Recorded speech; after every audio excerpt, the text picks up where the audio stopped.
throws me off that chat's on the other side now. Your Wi-Fi's off your phone? Is there a way to switch it? I don't want to screw with it. Yeah, you can with it. I'll just leave it over there. Yeah, You got a chat. Wi-Fi's off, huh? Okay, you might even got a chat. That is true. I didn't have one before, huh? Alrighty.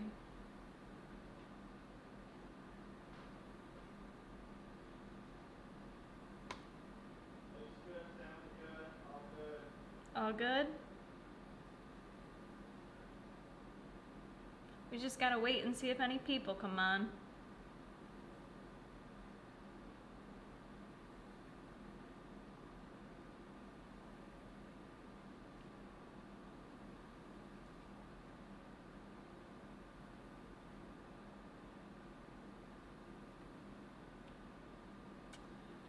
Say hello in the chat box if you guys are joining me tonight.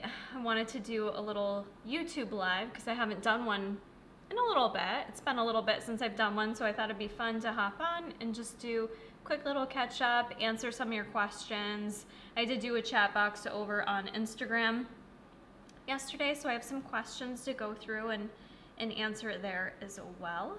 I like to do these I like to do these YouTube lives, especially because I feel like sometimes I'm not as consistent as I would love to be if I had all the time in the world. So this kind of allows me and allows you guys the time to kind of just like rapid fire ask any questions kind of that you're dying to know or that you want to have answered. So I find that this is like the most efficient way to kind of get that done and to kind of connect with you guys too on a more personal level, since we can chat back and forth here in the chat box if you like. So welcome for those of you guys that are here. Lexi's here too. What's up, Lexi? Thanks for joining me tonight. We got some people here in some cold places, just like myself. Why would I hold Pittsburgh against you, Shar? I like Pittsburgh. I think Pittsburgh's a lovely place. I've only been there a couple times, but when I was competing in NPC, Jason and I always really liked, yeah, we had really great memories of our Pittsburgh trip, and we've always kind of wanted to go back with me not in prep and just like go do some things. I really just like Pennsylvania, honestly, so definitely not holding that against you. What's up, Fit Trucker?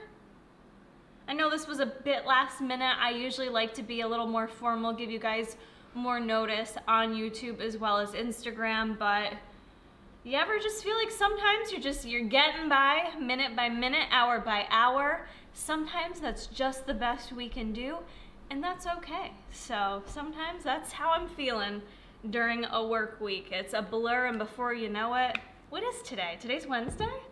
Yeah. I'm just so confused. I don't even know because the doggy daycare tomorrow. I'm like confused what day of the week it is. I don't know why. It's just, I feel like I go to work every day too. So, but it all, I don't know. It's hard for me to keep it straight still. So anyways, if you guys have questions, you can throw them into the chat box here. But I am going to go through, because I always fail to do this and actually answer first the questions that came in on Instagram. So let me throw those up first, because I don't think I had too many. So we'll do those and see what folks asked for. So yeah, if you guys aren't following me on Instagram, please go follow me over there, because that's usually where I, interact with you guys a bit more, like interactively. It's a bit easier to connect over there than on YouTube, where I post a video and kind of, chat with you in the comment section, but not as much as we can on Instagram. All right, so questions over on Instagram. Jordan Y. Sarah asks, when tracking macros, does tracking the amount of sugar you consume matter? It depends. Are you even a dietitian if you don't answer every question with "it depends" starting out? That's how I feel, because it does depend. But how important is it to track sugar? It does depend on what your goals are. It depends on what medical issues you have. Honestly, even when I've worked with individuals who are diabetic, we don't necessarily track sugar. It's more about the consistency with carbohydrates with diabetics. obviously there's discussion about what your food choices are, where the sources are coming from, the amount of sugar coming through the diet, but I've never really felt like people need to hone in and nitpick the grams of sugar coming in on your diet. What I'd rather you do, even if you're tracking macros, what I'd rather you do is just look at your choices overall and kind of take a look at what whole sources are you getting versus what added sugar sources are coming in. And how are you going to know that? Very simply, you guys, the food labels are changing over. I do have a separate video on that. I don't believe everything has to be up to date just yet, depending on the product size, but added sugar does have to be labeled out now in your food label. So there is a way to kind of know what's naturally occurring versus what's added. So we've found that that does make a difference, whether it's naturally occurring versus not. I've worked with several clients that eat tons of fruits and vegetables, folks who are vegan, who the majority of their diet is coming from fruits and vegetables, and their sugar grams are through the friggin' roof.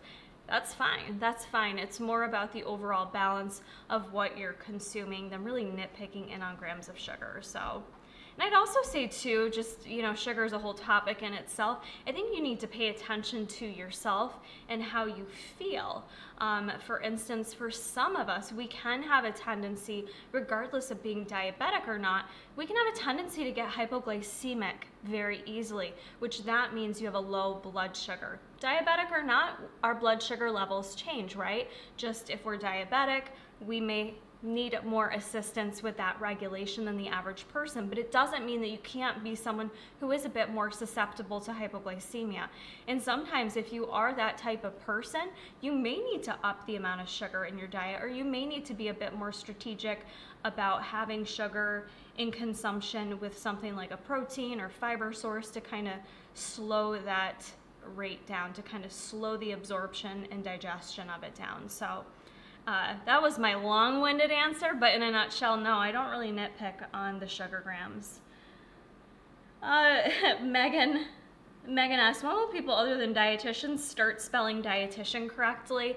They never will, okay? Even individuals in the supplement industry, they never will spell it correctly. I saw a meme the other day on this and it cracked me up. It was like, also, we can't spell dietitian correctly. We're also still called nutritionists, which it's like, whatever. People are still confused what's what. Understandably, we've made it confusing. But I'm just happy when I'm not called dietary, which I don't really get that now since I don't work in the nutrition services department. But it still happens all the time where people are like, oh, can you talk to dietary about that? And I'm like, no, but I can talk to nutrition services. Like, I don't know, something about dietary feels so derogatory and demeaning. I don't like it. So for any of my healthcare folks, please don't refer to your food service, nutrition, dietitian staff as dietary. We don't like it. I speak for all of us. We don't like it. So just a little note there for you guys. Katie Ashley 7 asks, what's some healthy and still yummy foods for vegetarians to eat? Well, there's tons of healthy and yummy foods for vegetarians to eat. Actually, I think more of us who aren't vegetarian can incorporate some of those and should be incorporating more of those vegetarian sources into the diet. So I don't know if you're specifically looking for means of getting in enough protein or B12, things like that, but you know, really for the most part, I can't stress it enough, and I'm guilty of this as well. We just don't eat enough fruits and vegetables. So, you know, when folks are struggling with building their diet, building their meals, not really sure what to eat, not really feeling satisfied, one of the things that we need to look at is the fruit and veg consumption. And do you have a negative connotation when I talk about that? Does it make you feel some kind of way that I want you to eat more bananas and mangoes? You know, I think there's still this negative attachment with sugar and fruits, which It's been demonized for years, and we need to get away from that stigma. But, you know, in general, I would just say, you know, building some bomb-ass meals with more fruits and vegetables, utilizing different grain sources. That's another thing that we kind of get into our little box about. And there's so many different types of grains and ancient grains, things like quinoa, bulgur, things like that that we don't readily use every day, but are such a good source of nutrition. And for someone like yourself, when you're a vegetarian, choosing something like quinoa or bulgur is going to give you more benefit. It's going to give you more B12. It's going to give you more nutrition, a bit more bang for your buck. But I'm a little bit biased in the fact that I was vegetarian for, I don't think I can say majority of my life anymore because I'm getting so old, but I was vegetarian for like, I think 15 years. No, not 15, maybe like 12 to 13 years. So a big portion of my life, from being a teenager up until like after Jason and I got married, which was a long time ago. But so I was vegetarian for a very long time. So I'm a bit biased in that sense that I'm someone that still loves incorporating tofu into the diet. I love those vegetarian like recipes that you can make. Chickpea salad is one of my favorite substitutions. Doing chickpeas, mashing it up with like onions and celery, some seasonings. If you're vegan, you can use a veganaise. I don't care for that so much, but I'll do like a light mayo, and it just makes like this delicious spread for either a sandwich or dipping in vegetables. So I am someone that just does love a lot of vegetarian type recipes. There's so much out there. I don't know if people still use Pinterest, but there's a lot of great ideas there as well that I think are kind of underutilized. But how lucky are we the access that we have, if we can just talk about that for a moment in 2021, the access we have at our fingertips to be able to just go on the internet, to just search any recipe we want, to be like, hey, give me healthy vegetarian recipe ideas. You know, very, very privileged are we who have that kind of access to be able to do that, and the privilege to be able to just go to the grocery store and create these meals. I think sometimes even myself, I get away from that gratitude and that mindset of our ability to do that, because there are so many people that don't have that access. They don't have the access to fresh fruits and vegetables, or a kitchen to prepare it, or the knowledge and skill set on how to even make those types of meals. So, you know, if you're someone who's struggling with your mindset lately, start there with giving yourself some appreciation and gratitude for what you do have access to, and what you have means to, and start from there. You know, sometimes we have to go back to just being grateful for what we do have, instead of being so bogged down in our weight, to not liking where our weight is, or how our body looks, or how our body feels, and just kind of throwing that out the door for a minute and focusing on those simple things that, man, after 2020 and COVID and the pandemic and how crazy the world's been, like, how can we not be so grateful for those of us that do have those amazing things in our life? So next one, what does Jason's diet look like compared to what you eat? You want to answer that, Jay, or you want me to? Yeah, sure. Okay, so Jason's diet, Jason knows what he likes, and he knows what goes over well in his body. And if you've been following the YouTube, also take a moment, make sure you guys are subscribed to the channel so you don't miss any of the content updates.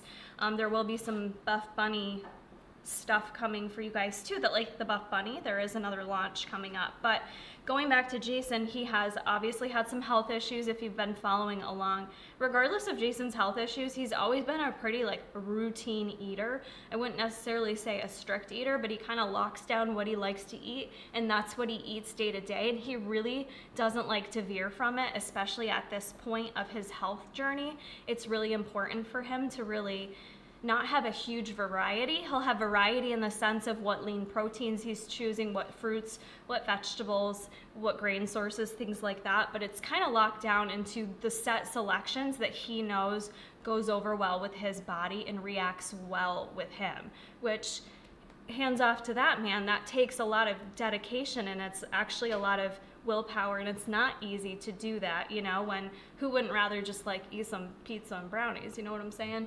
But how he varies from myself, I mean, he usually eats more than me, honestly, but I just want to throw this out there. No shame for you ladies that eat more than your men. Like, I can eat just as much as Jason, if not more. I try not to do that on a daily basis because I ain't trying to gain a ton of weight over here, but I eat different stuff every day. I'm not in a place where I have like a set go-to for my breakfast, lunch, dinner, snacks every day, whereas Jason does. So I would say that is the biggest difference. The other thing that impacts that is the fact that Jason works from home. I do not. So Jason has that luxury, again, that gratitude that he practices, that he's able and he's privileged to be at home where he can make his meals, he can go into the kitchen and get his food ready and things like that. Whereas for me, I have to kind of not be as in tune with what I want to eat, if you will, and I have to just kind of prepare smartly. Smartly? Is smartly a word? Smartly is a word. Cool. Okay. I don't think I could have said that any better anyway, so I'm glad you answered for Oh, me. nice. Okay, cool. I didn't know I was going to ask if you wanted to add something. Check out that t-shirt on my man's. Bruce Wayne. That's my dog. Who knew Jay looked so good in yellow? And actually, 21 years of dating. You've never worn a yellow yes, I have. shirt. I had that yellow audio one. Remember Jamie Thomas had it when he was backside smithing down that rail, and I'm like, I want that. And he actually had this on too. I don't remember that. Whoa! I'm gonna search that. Anyways, that. Lexi designed this for me. She drew this. She did such a good job. And you can get it on my Teespring. This looks sick. It does. It looks really good. Thank you, Lexi. You killed this one. Oh, I want me to pick my nose That's on like this some live. good merch. I got booger. That's really good merch. That is great merch. I love that t-shirt. That's great quality. You guys can find that over on Jason's channel, Jason Corey. So yeah, I would say that's the biggest difference for me personally. I'm not as consistent as Jason is.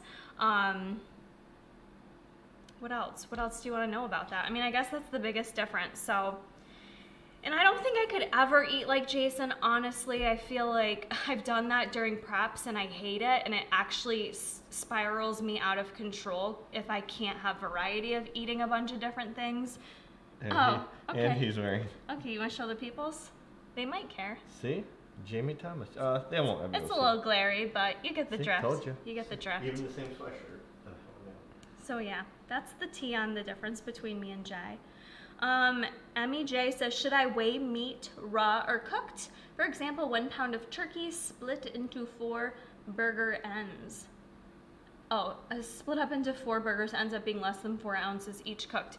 Yeah, so I mean, I always weigh meat raw, but honestly, it doesn't matter. Just if you're tracking macros, do it consistently. So either always track your protein as a cooked weight or always track it as a raw weight, and that's what's going to give you the most accuracy when it comes to your macros at the end of the day. So preference for me is just doing it raw, because you do lose you get a little shrinkage.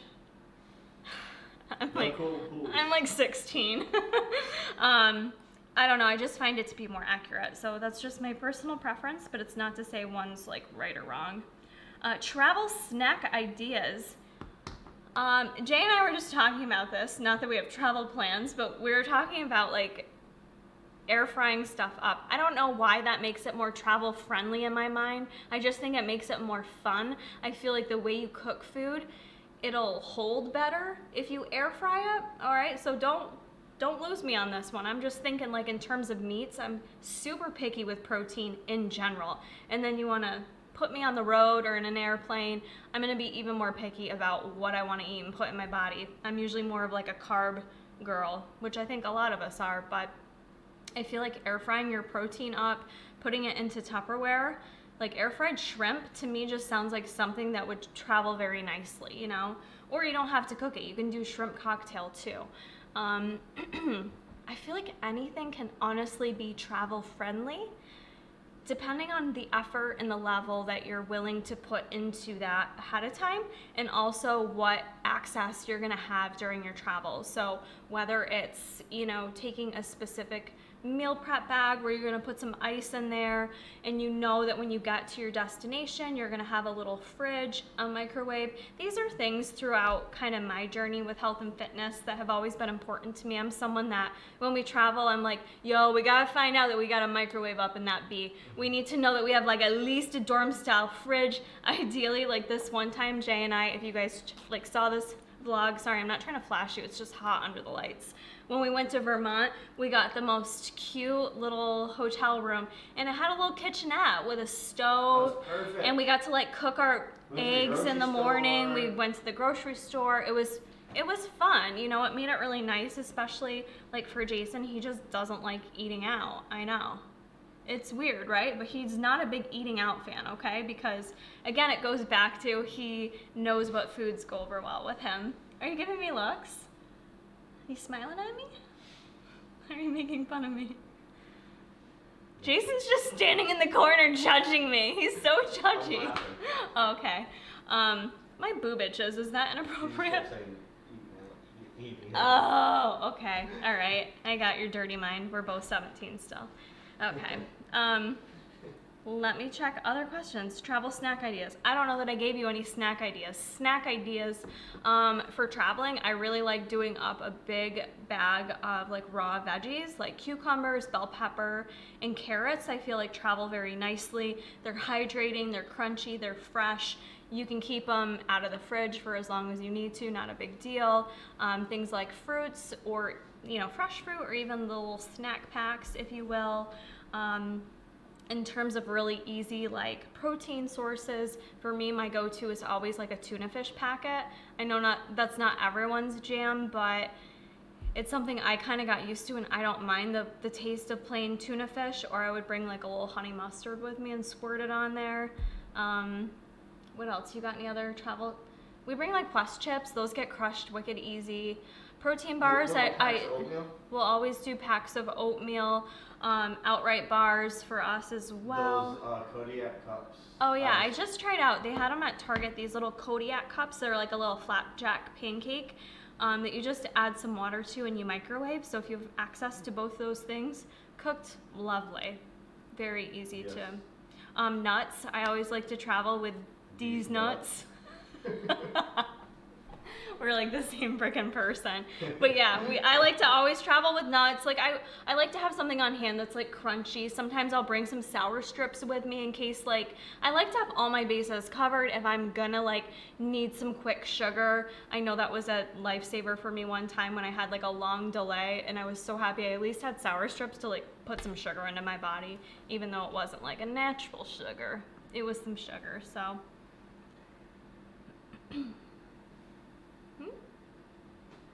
Okay, what else do we got here? Is there a way to feel you're in a deficit without tracking? Sure. I mean, you don't have to track to know you're in a deficit, okay? There's other ways of assessing that.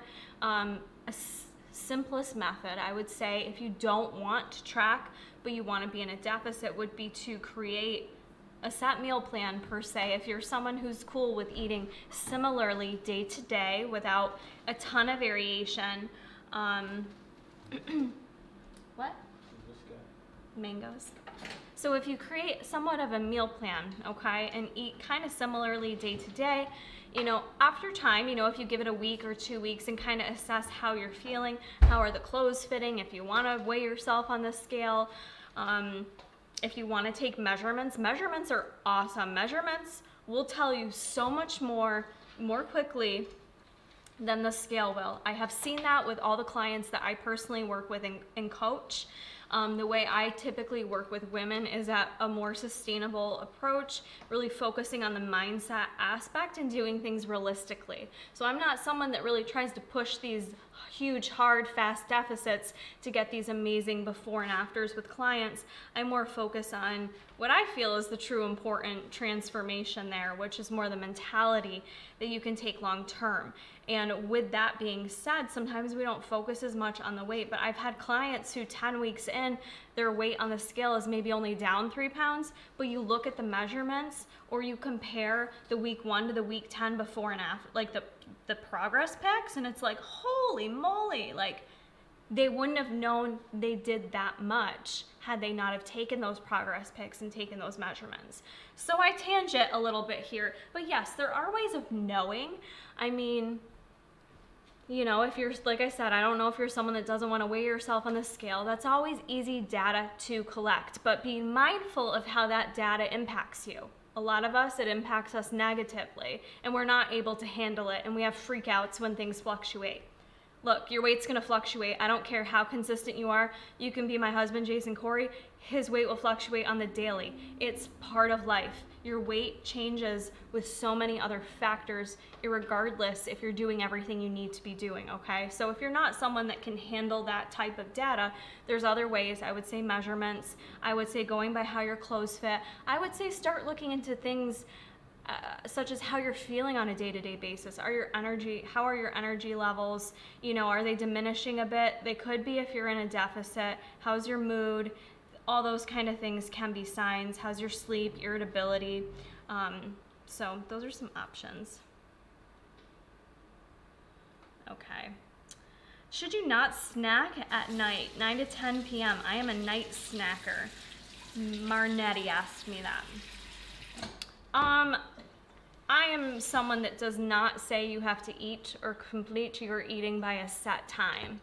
There's no special time to be done by, as far as I can see. Like, the research just doesn't totally support it yet.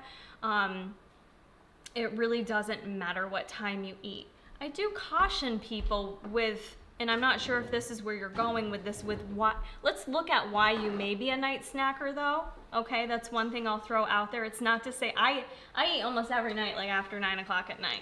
I mean, it's just my life. I am up later, I'm doing things. Sometimes by the time I get the things done, I don't get to eat till a little bit later. It just depends. So that's okay too. It's not gonna make a difference if I eat my dinner at 6 p.m. versus 9 p.m. It could potentially make a difference in terms of my ability to sleep at night. If you're eating a higher fat, heavier meal, your body needs to digest that, and that process can make it a little more challenging for you to kind of wind down for the night and fall asleep or sleep deeply without being woken. So that's something to note. The other thing, as I mentioned, the fact that just take a look at why are you a night snacker? There's nothing wrong with it, but let's just take a look. Are you someone that's not eating enough during the day? And what I see 9 times out of 10 with those that I work with most people don't eat enough during the day. They work, they're busy, they're in the grind, their work doesn't allow them to stop and eat 3 meals, or maybe what they bring to work isn't enough, and then by the time they commute home, they've only got 200 to 300 calories in them. That's setting you up for a night of nighttime eating and snacking, and could likely put you in the position where you are gonna overeat. And it may feel like, well, I can't be overeating. I'm only eating twice a day, or sometimes only once a day. You very well can. So a couple things to look at there. My quick answer is no, it really doesn't matter what time at night you eat. You just wanna keep it within the week's allocation of what your goals are, okay? So hopefully that makes sense. Kind of going along with that in a way, Fabiana Blanco says, is it really as simple as calories in, calories out? I have spoken about this before. It's honestly, for most people, you know, like I said at the beginning of this live, it depends on the person, but for most people, no, it's not that simple. It is the bigger picture of it all, yes. It's a big portion of it, calories in, calories out, but you have to still give credit to the fact that there's other areas that influence it. And I know there are some strong personalities out there, and Fitspos and macro coaches and doctors who feel otherwise, that it's that black and white. Research certainly supports the fact that it is not that black and white in terms of what's going on there. There's so much more that impacts your body. Their position as overseeing the entire department, and that was the first time I had ever been that stressed out as an adult. I was like, is this stress? And I didn't know how to manage it, and it wasn't manifesting in my eating. I wasn't changing my eating habits. I wasn't working out any less, any differently, any less intensely, and I couldn't lose weight. And in fact, I just looked puffier. So there's so much there that impacts us above and beyond. So I always encourage people and work with them through that, because if you're truly doing all the things, the calories in, the calories out, and we're not seeing results, then we do need to just take a look at some other stuff. Let's assess, let's get your hormones tested, let's get your thyroid tested, let's do a full blood panel, let's look at all the things and just make sure we're not missing something. Maybe you just have a slower metabolism than the average person, but maybe not. Maybe there's something else going on there. So I think it's doing a disservice to anyone that works in this field or is making money from coaching individuals and telling them otherwise. Be careful who you work with. It's a business, right? And people at the end of the day hopefully care about your health and care about the recommendations that they're giving you, but at the same time they're also in it for the money too. They just are, you know. So I mean to answer that in a negative note, but is powered collagen worth the hype? I don't know that I've heard of powered. Oh, maybe she means powdered. Yes. I'm so stupid with this kind of stuff. Someone makes one spelling error and I'm like, I don't fucking know what you're saying right now, man. This is a different language. Okay, a powdered collagen worth the hype? I believe so, and I need to get on my per vitam collagen protein. You see these little crusty nubbies? Those are my tiny little fingernails that have been abused by not even acrylic nails. I do like a gel nail, but I never do my collagen every day. I'm just not consistent with it. Shocker, Jason's consistent with it. There's another difference. But I really want to make sure I'm doing this every day. I also do per vitam hair, skin, and nails, which I do think makes a difference because my nails grow super quick amongst other hair on my body. My facial hair goes like... My beef. Can we bloop? We can't bloop that. It's live. Great. Cool. All right. Hopefully no one from work is watching this. I'm going to go to the next question because I'm a little loopy right now. You've had a long day and no sleep because of the storm. Yeah, so the Coreys didn't sleep last night. In case you're like, why does she look so butt-ass tired? It's because I am. We had such a bad storm last night. It was scary. It kept like turning the power on and off, but it wasn't just like a little bloop. It was aggressive. Like it felt like someone took our house and shoved it. That's what it felt like. And he was in bed and I was out here with Bruce. They kept waking me up though. It was super... I don't know, so I slept like 4 hours, and your girl just can't hang on 4 hours. I just can't. Sorry about that. Your experience with reverse dieting after competing, how did it go? Rachy BB14 Fit. It's been a long time. I haven't competed in 4 years, guys. So I've had multiple different experiences post competition with reversing. I would say in general, I never felt like I had a true successful reverse. I had some like towards the end that were much better, but in my head it was always like you're either perfect with it or you suck. That was like the black and white that unfortunately my mind would always take with a prep, because during the prep leading up to the show you have to be perfect in every aspect, in everything. Your meals, your sleep, your workouts, your attitude, your energy. It's all so laser focused and specific. And then you get to the post-show world and it's like, well, everything really actually, like, let's all settle down. It doesn't have to be that perfect. You're not just gonna like turn into an obese person all of a sudden. It doesn't work like that. Can we all simmer down? I couldn't simmer down. It was like, oh my God, if I ate something that put me above my macros or wasn't on the meal plan, I just felt like I sucked at life, and I was spiraled into like feeling bad and creating insecurity issues. And it just, that's kind of it in a nutshell. I mean, you can go check out, I put a lot of stuff online. I did struggle with binging a little bit after a show, after my pro win. That's when I struggled hard, because I was just like, I have no other goals. What am I doing in my life? I don't know. And I just didn't know how to channel. They started asking me about like binging, and that I personally struggled with it, and asking me how I felt and all these things. And I'm like, dude, that was like 6 years ago. Like, I don't really, like, I remember, but I don't really, You remember last week.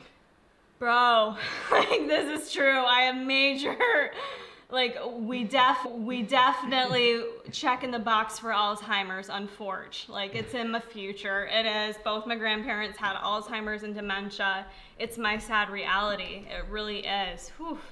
That hurts me, but my memory's rough. But I'm just not someone that's ever had those super specific, detailed, accountable moments. Like I have some random things I can remember, but I'm not someone that can just like recite for you all these like specific details of my life. So when it comes to like emotions surrounding that, I just don't have a lot. But again, long-winded answer, Kara Corey. Reversing for me was never easy. I think I did better after my pro shows, but I just remember still feeling, even though like I look at pictures, we went on vacation like 3 to 4 weeks. So that was kind of early into the reverse. But man, I looked bomb.com and I was in Punta Cana, like, don't film me. I don't want to take any photos. I mean, I took photos, but I was just so mean to myself. It's terrible. I wish I wasn't like that. I hope that answer helped you. But okay, let me just take another spin to this. This is why I've loved working with females, and in particular with any competitors that I've worked with, or working with people who have competed or gone through those really restrictive type diets and battle the mindset kind of coming out of that, right? It's a really challenging place, and I didn't think I was ever gonna come through it to the other side.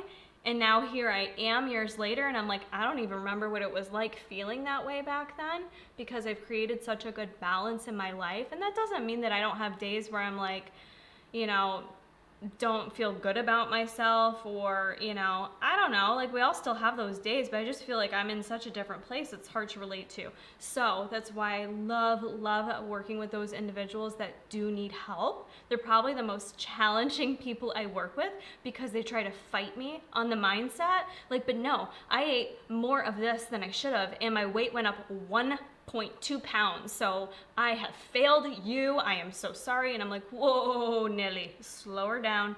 No, it's quite the opposite. But they're always the most challenging to work with. But I like those challenging clients. I'm up for them. What do you think about the Thrive supplements? Is it an MLM company?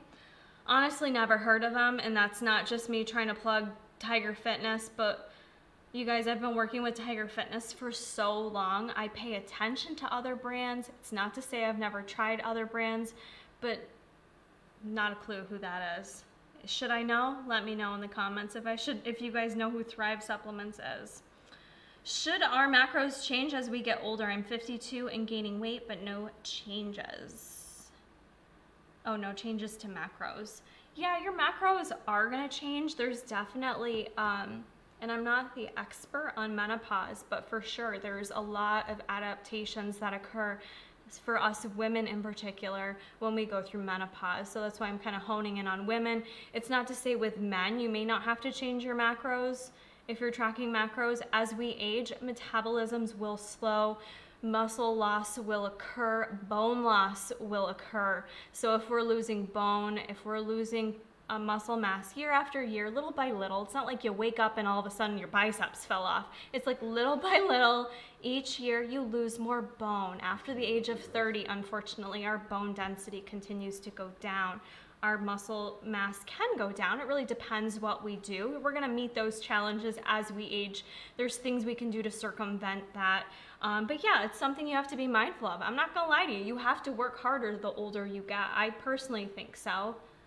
Do you think so? I used to believe when I was stubborn and in my 20s, I was like, no, people are lazy. People aren't working as hard as they think they're working. And it's just not the case. You just do. You have to work a little bit harder each and every year that you're getting a little bit more older. You have to be a little bit more mindful of the exercise, of the intake, and of all those other environmental factors and things that I mentioned previously that impact our health and our weight and our bodies.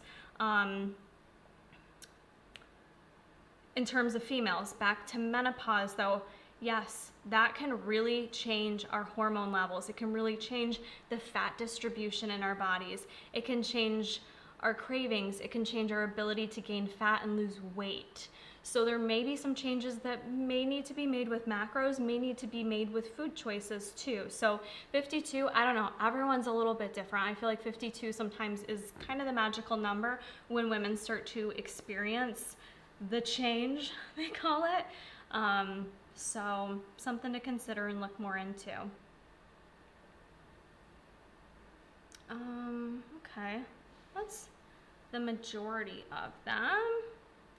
Let's see how long we've been on here for. Why does it say I've only been live 5 minutes and 48 seconds? That ain't right. I'll tell you. Okay. All right, so I'm gonna hop over to the chat box just to see what we got over there real quick. So hopefully, even though those questions you guys didn't ask, hopefully you find them helpful, or if you're not watching this live and you're watching it back after the fact, you can comment on the video if you have any further questions. You switched up this time. Oh, yeah. Lexi had asked me what's this whole FODMAP diet about. I'm still trying to understand how they made this diet for irritable bowel syndrome. I can't find the correlation behind the legumes and apples causing IBS. So the FODMAP diet, interestingly enough, like that kind of became more utilized after I finished college. It wasn't something I used in my schooling. It wasn't something I used in my schooling much, so I didn't have a ton of experience as a clinician going through my schooling or the beginning of my career working on it. But it is used with a lot of different people. I'd have to brush up on it, to be totally honest with you, so I don't want to give you probably know more than me at this point, Lexi. The legumes and the apples, I'm not sure about those ones in particular, if it's the actual fiber in them that causes the issue with it. And I think for everyone it's a little bit different. With the FODMAP, it can be very, very restrictive. They actually have some good apps if you are someone that is trying to follow it or have been encouraged to follow it. I had a dietitian friend who was doing it for a bit, and because it's like restrictive but in like a random way, like you can't eat apples but you can eat potato chips, it's just kind of awkward and a bit of a mentality change, like, what do I eat? So they do, I don't know, I would just say Google it. I don't know off the top of my head, but I know there were some good apps at the time that could help you with grocery shopping if you need to, for what's like okay with FODMAPs and not okay. But I think with the FODMAP diet, it's still individualized. So you start with the restrictive phase of taking it all out, and then I think some folks do tend to add things in one at a time to kind of tease out what bothers them and what doesn't. So it may not be that everything irritates you or causes issue, but it's more about like, let's take it all out and then do a bit of elimination and then add it back in type approach. So it's very challenging. I don't know a lot of people who stick it through, honestly. So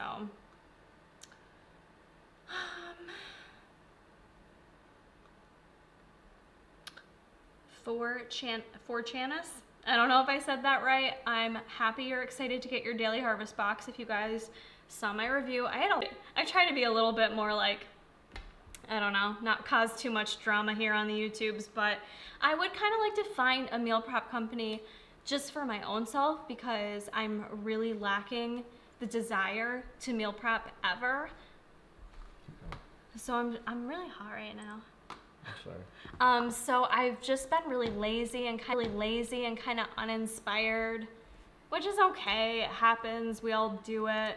But I don't know. I was kind of thinking maybe I would try a meal prep company and maybe do like a similar review. I guess that's something totally separate, but Daily Harvest has a lot of good options. That's what made me think of that.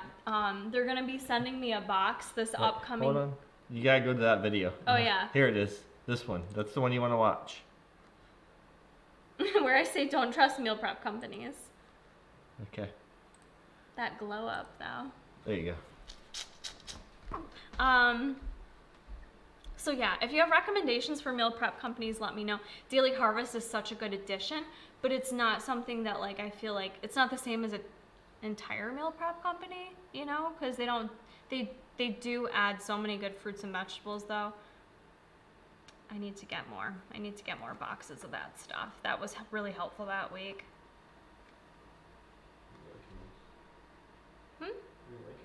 Mm-hmm. That carrot cake smoothie? Holy crap. Savannah asks, is it normal to lose weight after upping carbs, after restricting carbs for a long time? Yeah, it actually is. It's kind of that reversing phase if you do it properly. So if you've been, it happens all the time for folks who actually do it correctly when you're in a bodybuilding prep or restriction phase. When you do everything correctly and then you start adding things back in slowly and carefully, a lot of times the metabolism is a huge fan of that, and usually you will respond to that, and a lot of individuals will lose weight. So if you are in the process of just trying to gain weight, you gotta kind of stick it through, and you're gonna have to keep playing with those numbers. Jason's another example of that. When he would up carbs, I think he would tend to lose weight, and he'd have to go really, really high before he would actually gain any weight. Especially with carbs, it depends on what type of person you are too. It was really interesting when Jay and I did genetic testing. You know, some of us are just, we respond better to higher carbohydrate diets in terms of weight loss, and then others respond better to higher fat diets in terms of weight loss. So it's another area that you get to learn your body. And so right now you're learning that your body loves and appreciates carbohydrates, and that's okay. So you may even have to bump up the fat a little bit too if you're actually trying to actively gain weight. Fela asks, how do you lose weight when you have diverticulitis?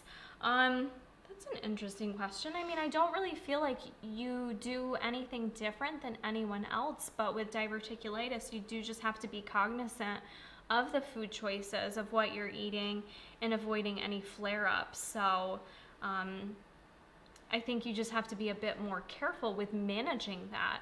But I don't think in terms of, you know, the magic wand to lose weight, it's the same as all of us. So, you know, it does come down to the calories in, calories out, you know, making sure that you're sleeping well, you're drinking good, you're exercising for what your body needs, all that kind of stuff.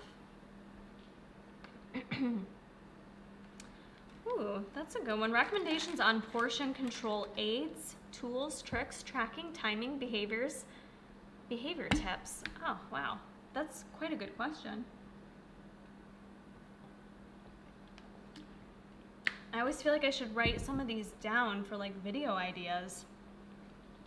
Can you like screenshot the chat box or something? Yeah. So I can have some of these for some dietitian talks.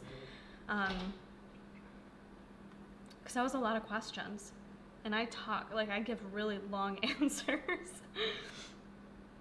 Portion control aids. So I would say the obvious like tip right here would be what types of like bowls or dishes you're utilizing. I even see people alter what utensils they're using. So if you're someone that is trying to lose weight or eating smaller portions, to not feel like you're restricted or eating tiny portions, which I'm someone that I eat with my eyes. I want like a big fat plate in front of me. So, and I don't want a big plate with like a tiny little scoop of potatoes and a little piece of meat on it. I want it all filled up. So sometimes just making the shift to a smaller plate size, a smaller bowl. You only want one scoop of ice cream, but it's so small. So you get a tiny ass bowl and you make that scoop look big. Sometimes it's just that mental game. It's the aesthetics of how it looks to us that then helps trick our mind. And that's honestly a lot of what it comes down to, is convincing your mind on some of this stuff. So that would be my one tip there for portion control. Also, a generic scale is going to help you portion things out. You know, survey says we over-report or we under-report on how much we consume, because most of us don't truly understand what a real portion size is. I'm like, yeah, I totally only ate 1 tablespoon of peanut butter, and I weigh it out, and that bitch was 4 tablespoons, okay? So being realistic and honest with yourself, not saying you have to carry a scale around with you for life, but using it for a period of time, or that things that are a little bit easier to lose track of, like, you know, I mentioned peanut butter, but nuts, for instance, can be real easy to just snack on in excess of 1 standard serving size, not meaning that you can only eat 1 serving size, but what I'm saying is be mindful of how many servings you're actually consuming. So those are some helpful tools. What else? Where were your questions? Tracking, I mean, there's tons of trackers out there now for free. I'm a little annoyed with MyFitnessPal because I feel like they're getting bougie and like extra features that used to be free, you have to pay $70 a year for. I'm like, I'm not paying $70 a year to track my food when I went to school to know how to track food. Like, you're not playing me, MyFitnessPal, okay? So don't give them your money. You don't need the premium. It's not that serious. There's plenty of apps out there now that are super helpful. Behavior tips, I feel like I don't even know if I can even touch the tip of the iceberg on that one. That would probably have to be a whole separate video, but I like that topic idea, so thank you. The Beck Life. I did already go through some healthy eating or tricks when you travel for work. Honestly, like, it really comes down to being prepped with some stuff. The number one thing people fail with when they travel is protein. You don't eat it. You never eat enough. All you're eating is carbs because you have access to it. It's quick, it's snacky. You stop at the gas station, you get some sour snatch kids, some Sour Patch Kids and a Sprite. That used to be my cup of tea. Before you know it, you're 200 carbs down and you're like, where's the protein at? That's the biggest thing I've seen from people is they just don't eat protein when they travel. They drink their liquor, they have their drinky drinks, and it all goes out the window. So have a plan, all right? At least get some protein in, bring some with you, find some travel-friendly options, assess the situation. Will you have a kitchen? Will you have a microwave? What will you have? If you don't have those things, what can you pack that are non-perishable? Can you get down with tuna pack?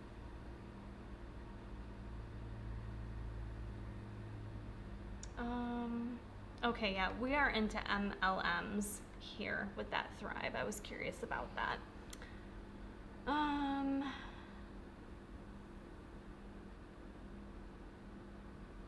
Sorry, I'm just reading all your questions, you guys.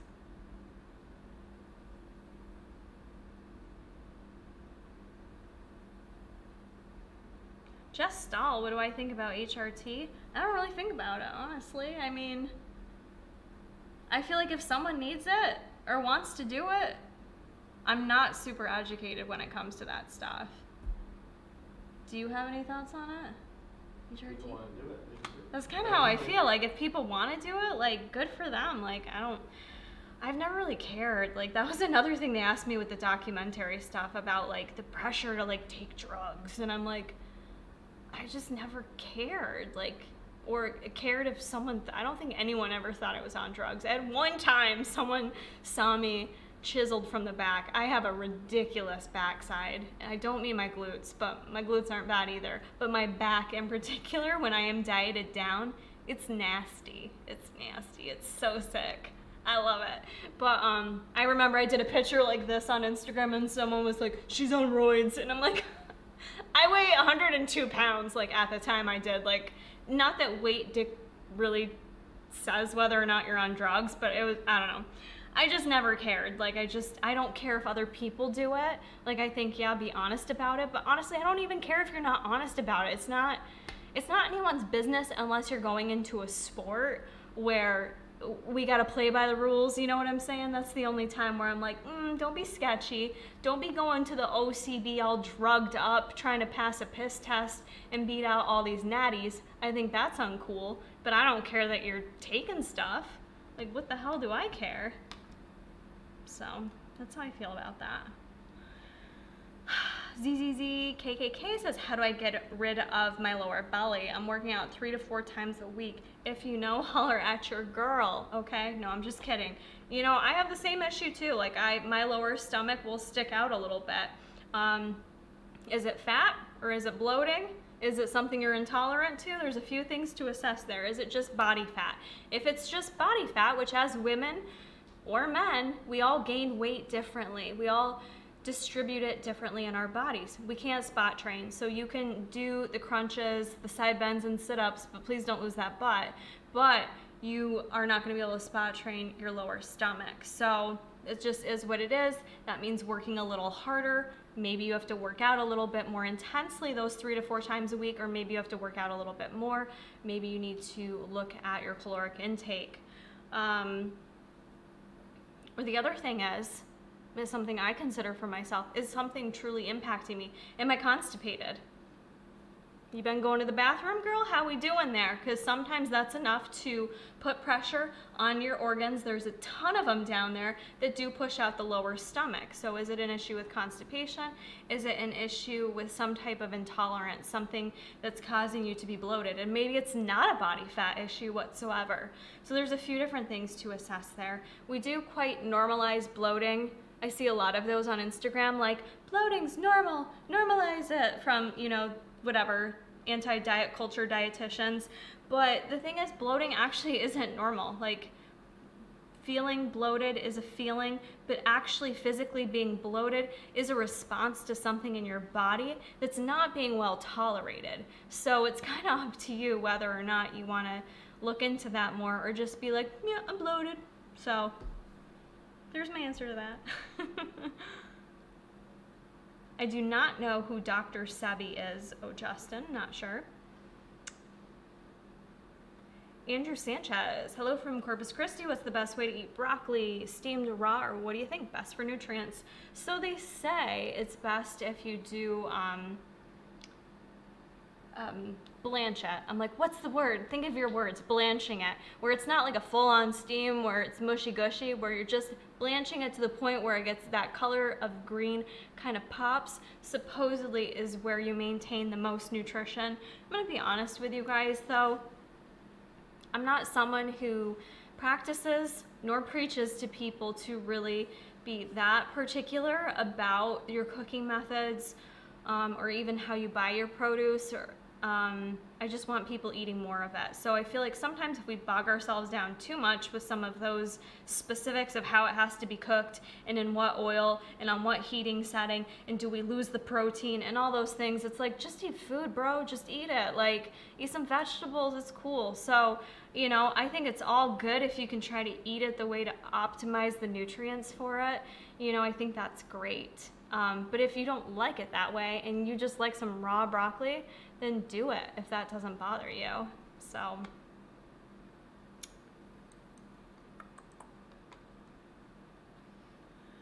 a rosy reality, a rosy reality. I'm so tired. Why would that be a rosy reality? It's a rosy reality. That makes more sense, Kara. 36 and I have super low estrogen. Would you recommend intermittent fasting? Any recommendation? I'm not sure that I'm really familiar with intermittent fasting increasing estrogen levels. Not ringing a bell to me. It doesn't mean it's not out there. I would think if you're having any hormonal issues, this is just my general advice for y'all. If you're having any hormonal issues, I would not advise for intermittent fasting. I would say if you're having hormonal issues, you more so need to be eating on a consistent meal pattern.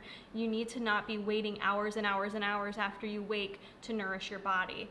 So I'm not really a huge proponent for intermittent fasting in terms of hormonal issues. So I would honestly say, probably talk to your doctor. A rosy reality. I don't know if you're a girl or a guy. I guess it doesn't matter, but it kind of does matter because it depends on what your concern is with the low estrogen. If you can be more specific with what the concern is there. High estrogen, now that's a B. I've dealt with that. I am treated for that. It ain't fun. Protein recommendation while in a deficit, is it based on lean body mass or weight per 1 gram? For the most part, your standard research and calculators are going to give you based on per gram of body weight per your body weight. I'm not saying 1 gram per pound of body weight. What I'm saying is it's usually based on, you're saying weight per 1 gram. I'm trying to make sure I understand that.